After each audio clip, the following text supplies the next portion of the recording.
In morning traders, in terms of information to digest and get set for, we've seen US industrial production numbers coming at 60 basis points, slightly better than what the market was looking for. Housing starts down 9.6%.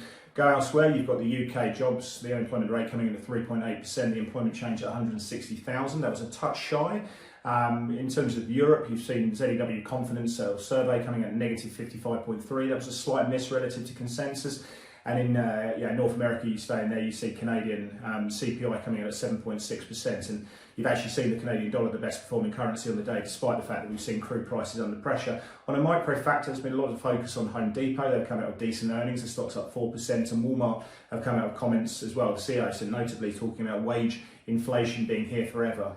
So something to take out there. In terms of moves, we have seen some moves coming through. Certainly in the crude complex and the energy complex, it's been pretty wild. We've seen new run low in front month crude. You can see it's now testing those October highs.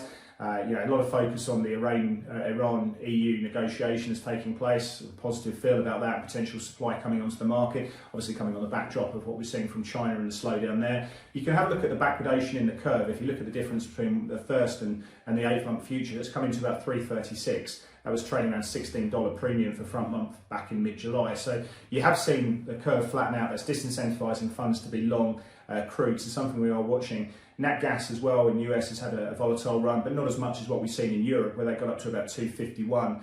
And as that was moving higher, we saw euro under pressure, and as that moved lower in the back of the session, then the euro caught a bid quite nicely from around 101.23.